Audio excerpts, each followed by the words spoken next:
Hello guys, welcome back to my channel. അപ്പോൾ ഞാനിന്ന് എന്താ ചെയ്യാമെന്ന് വെച്ചാൽ നമ്മുടെ വണ്ടിക്ക് നൈസായിരുന്നു സ്റ്റിക്കർ വർക്ക് എടുക്കാമെന്നുകൊണ്ട് പോകണം. അപ്പോൾ ഇതാണ് നമ്മുടെ സ്റ്റിക്കർ കേട്ടോ.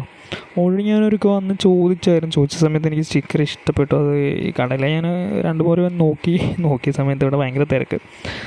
അപ്പോൾ അതന്ന് പറ്റിയിട്ടുണ്ട്. അപ്പോൾ വന്ന് നോക്കിയ സമയത്ത് നമ്മൾ സിമ്പിൾ അഴിക്കാൻ പോകണം. കാരണം സിമ്പിൾ അഴിച്ചിട്ട് വേണം സ്റ്റിക്കർ വർക്ക് ചെയ്തിട്ട് അതിൻ്റെ മേലെ കൂടെ വേണം പിന്നെ നമുക്ക് സിമ്പിൾ സെറ്റ് ചെയ്യാൻ വേണ്ടിയിട്ട്. ചിലവർ ഈ സിമ്പിൾ, അതായത് യമഹ എന്നുള്ള എംബളം ഒഴിവാക്കുന്നവരുണ്ട്. പക്ഷെ നമ്മൾ ഒഴിവാക്കുന്നില്ല. കാരണം അതിൻ്റെ ഒരു ക്ലാസ് ലുക്ക് എന്ന് പറഞ്ഞാൽ ഈ സാധനമാണ്. അപ്പോൾ നമുക്ക് ഇത് ഒഴിവാക്കാൻ പറ്റില്ല. അപ്പോൾ അതിൻ്റെ സ്റ്റിക്കർ അടിക്കാൻ പോവാണ്. അപ്പോൾ അതിന് ഓരോന്നോരോന്നായി കട്ട് ചെയ്ത് കഴിഞ്ഞിട്ട് നമ്മൾ ബ്ലൂവും ബ്ലാക്കും വൈറ്റുമാണ് എടുത്തിരിക്കുന്നത് സ്റ്റിക്കർ ഇട്ടാൽ. അപ്പോൾ അതിൻ്റെ ഫൈനൽ ലുക്ക് അവസാനമുണ്ട്. ആരും പോവാതിരിക്കുക, ഫുള്ളായിട്ട് കാണാൻ നോക്കുക.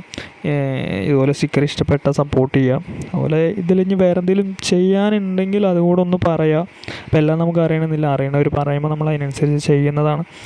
എനിക്ക് പ്രത്യേകിച്ച് വണ്ടി ഇഷ്ടമായതുകൊണ്ടാണ് ഇപ്പോൾ ഇതിങ്ങനെ ചെയ്തുകൊണ്ടിരിക്കുന്നത്. പിന്നെ ഇഷ്ടമല്ലാണ്ട് ആരും ഈ സാധനം കൊണ്ട് നടക്കാറില്ല. അപ്പോൾ ആദ്യം നമ്മൾ ബ്ലൂ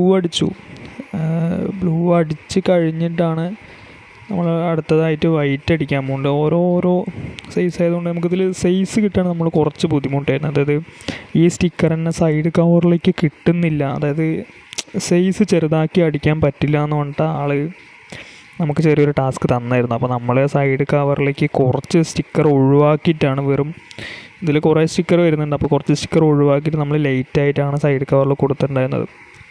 പിന്നെ എന്ത് തന്നെ പറഞ്ഞാലും ഇപ്പോൾ ഓരോ ആൾക്കാർക്ക് ഓരോ ടേസ്റ്റാണ്. ഇതിലേക്ക് റെഡിലേക്ക് ബ്ലൂ മാച്ച് ആവുന്നുണ്ടോ എന്ന് എനിക്കറിയില്ല. എനിക്ക് നോക്കിയപ്പോൾ കുഴപ്പമൊന്നും ഉണ്ടായിരുന്നില്ല. പിന്നെ ഞാൻ സജഷൻ ചോദിച്ചത് എൻ്റെ അനിയനോടായിരുന്നു. അവരും കുഴപ്പമൊന്നും പറഞ്ഞില്ല. അപ്പോൾ ഞങ്ങൾക്ക് രണ്ടുപേർക്ക് ഇഷ്ടപ്പെട്ടുകൊണ്ടാണ് ഇത് അടിച്ചത്. അപ്പോൾ ഇതാണ് അവസാനം ഇതിൻ്റെ ഫൈനൽ ലുക്ക്. ഇതിൽ ബാക്കി എംബളങ്ങളൊക്കെ വരാനുണ്ട്. അപ്പോൾ ഇതാണ് വണ്ടീൻ്റെ അവസ്ഥ ഇപ്പോൾ. എങ്ങനെയുണ്ടെന്ന് ഒന്ന് പറയാം. അപ്പോൾ വണ്ടി ഇഷ്ടപ്പെട്ടാൽ സപ്പോർട്ട് ചെയ്യാം. എല്ലാവരും സബ്സ്ക്രൈബ് ചെയ്യാം കേട്ടോ.